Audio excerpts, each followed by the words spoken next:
Good morning, India. Namaskar. Welcome to another episode of Nuskhe with Dr. Sujit Paul. Every day, every other day of India, when the sun rises, we see new incidents, and capturing the details of those incidents, capturing those kind of things which we don't want to talk, we will start talking today. Islam, Hinduism, Sikhism, Jainism, all the religions state one thing, and also the law of common sense states one thing: all of us are creations of God. Just like all of us are creations of God, animals, our domestic companions like the dogs, the cats, the horses, they are also companions of the God. So if they are the companions of the God, let me ask my viewers one question: why do you feel, or let me throw a statistic at you. Do you know that for every 60 seconds an animal is being abused in India? 60 seconds, let that number sink in. 60 seconds. For every 60 seconds we are abusing an animal in India. My God, that is something that hits my brain absolutely, and trust me, a majority of them are domestic animals. So today, to talk on this topic of the rights of the animals, especially the domestic animals, I have Dr. Sujit Paul with me. Namaste. We all know Dr. Sujit Paul has been doing amazing amount of breathtaking work while advocating the rights of the animals, and without any further ado, without harping on the fact that, sorry for harping on this, but again I'm harping on it, every 1 minute an animal is being abused in India. I would directly go to the topic, and sir, I would like to ask you, sir, what is this mentality of people? I'm sure nature is not abusing the animals. How can an animal be abused once every 60 seconds? This is something which I'm unable to shake off from my mind, sir. See, typically what happens is that over the last kind of 100 years, or little more than that, we have seen huge psychological distortions on people. Now, psychological distortions have taken a shape that they abuse, they mistreat, they ill-treat not only animals, they mistreat, ill-treat multiple living beings. So first is we have to understand who are animals. As per zoology, you have plant kingdom and animal kingdom. So animal kingdom, if you go through, then you will see that we are primarily talking of chordatas. Now chordatas are also mammalians. Now you have seen that people mistreating animals to the highest of levels. Means as the session goes ahead, I can give umpty examples of way how people actually abuse animals. Now animals mistreat comes from an animalistic behavior of people. Now that works from psychology, where people have a very different animalistic behavior. So not only that they mistreat the animals that you see, they also mistreat their co-members in the family, assuming animal instinct, and they mistreat them in the home, they mistreat them in the bed, they mistreat them on physical violence. So holistically, that is what is actually happening as animal torture in totality. So animal is not only the animals that you see. It's one manifestation of that. It is the psychology of disturbance of mind that is actually creating. Mostly things are unreported. Very few things, what you see, are actually reported by. I'm even surprised with the reported cases. The rate is so high. I shudder at the thought that what would be the unreported cases like, sir. Sir, when we are talking about animal abuse, as you rightly said, it is pointing to something more sinister in the mind. Yeah. And maybe this is just one form of manifestation of the sinisterness that's coming out. Sir, can we define what exactly animal abuse is? Because nowadays the things have changed a lot.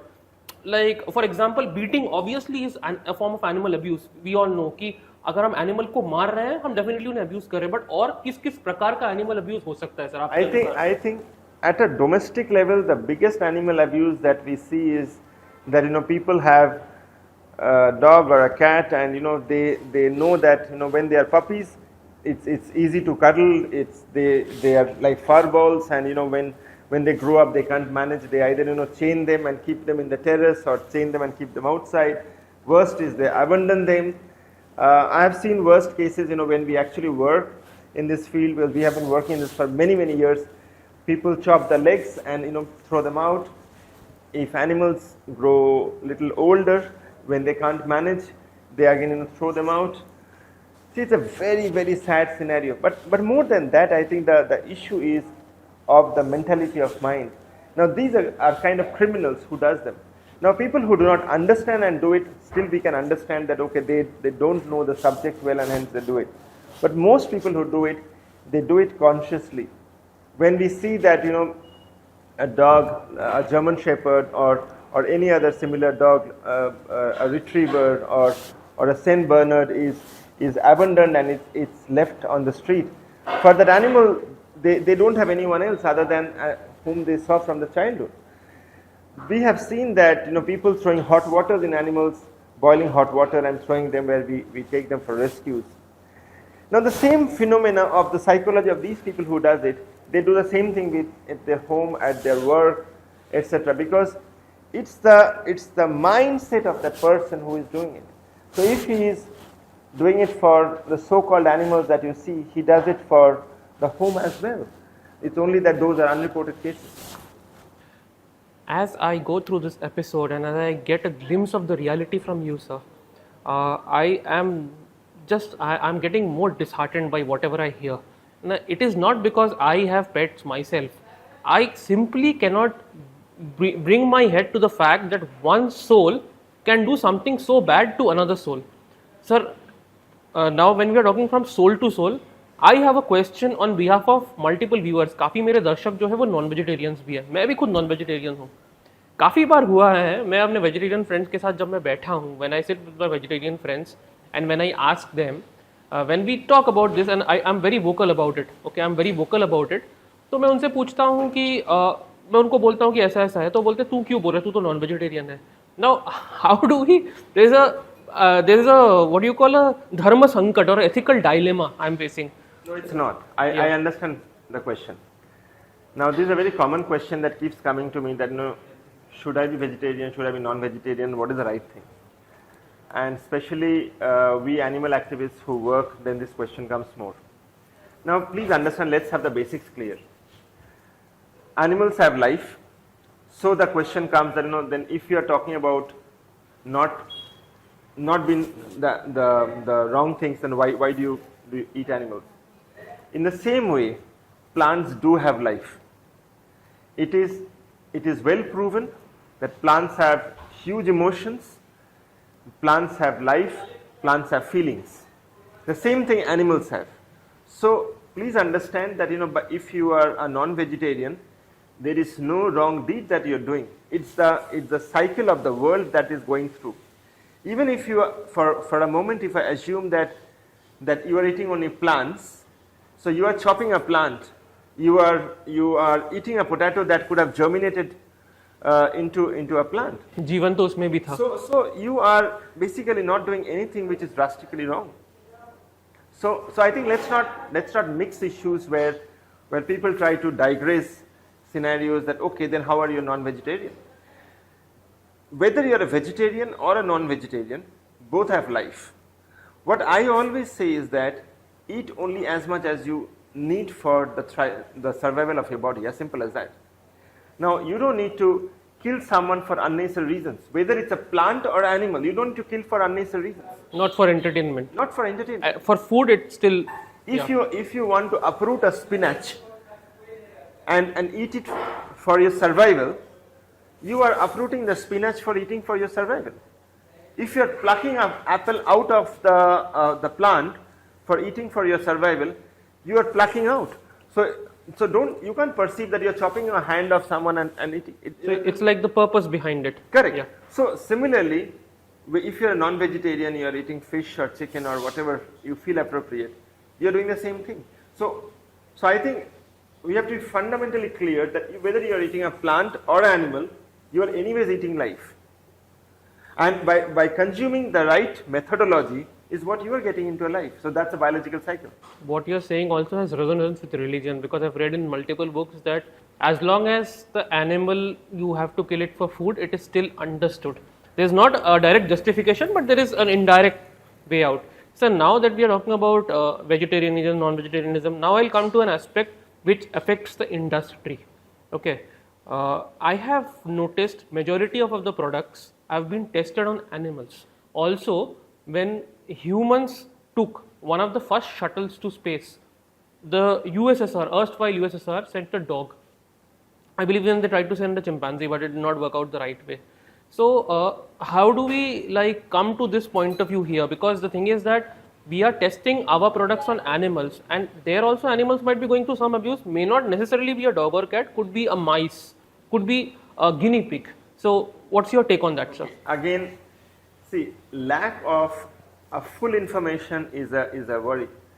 If you go to Moscow and if you go to the astronomical museum that they have, we have only heard that Laika was sent to the space. It was not only Laika. It was Laika. It was a set of mice.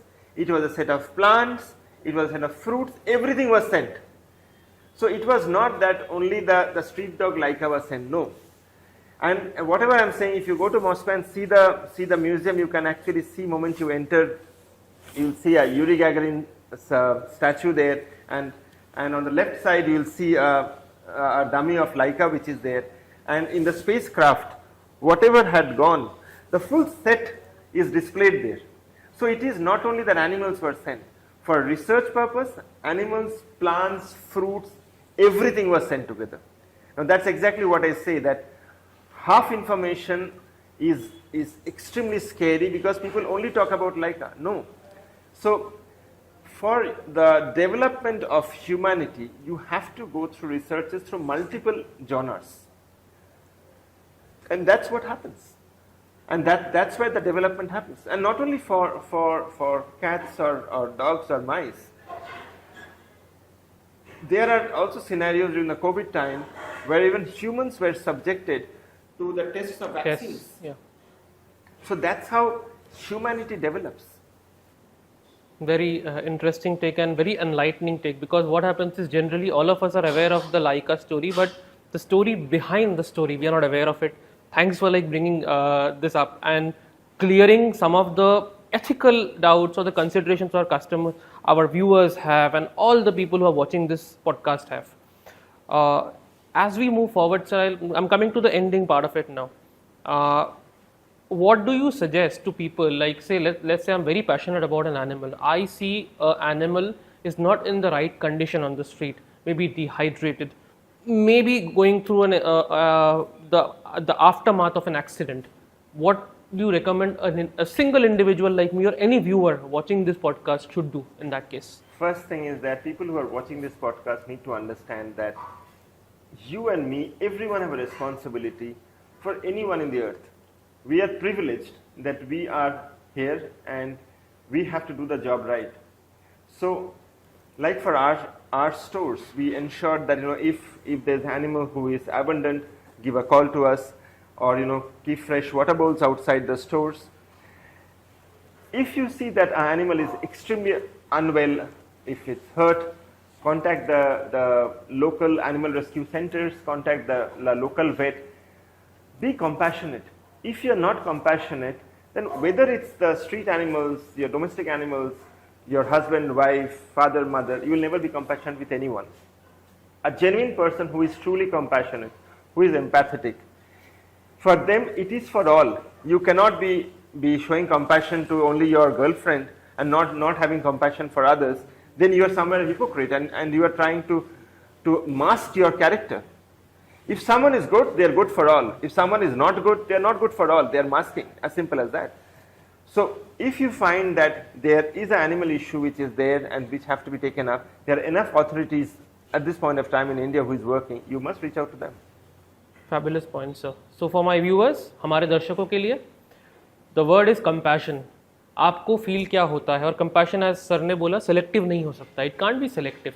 So anytime around you see animal in distress, you can reach out to the animal rescue helplines. Okay. At Davaindia also, we are doing #CareForAll, where we are caring for all the animals. Dr. Sujit Paul also in the past, in his personal and professional capacity, both the capacities, he has shown us how to care for animals with the help of water bowls in strategically placed for the dogs, for the cats, for the flying creatures, for the birds. Okay, you can feed them, you can do the malham patti, what we say, the dressing for them. Okay, and trust me, together, you and us, we can make this world a better place to live. Again, the buzzword is if we have the compassion, if we feel for nature, and it does not take too much. Trust me, you might say ki I have a busy schedule, I can't manage, but for a good karma, all it takes is a good heart. So my message to all of you from Dr. Sujit Paul and from me is have a good heart, try to be compassionate, and that's the way forward. Thank you, India. Namaste, India. Thank you, sir. Thank you, Arpan. Thank you so much.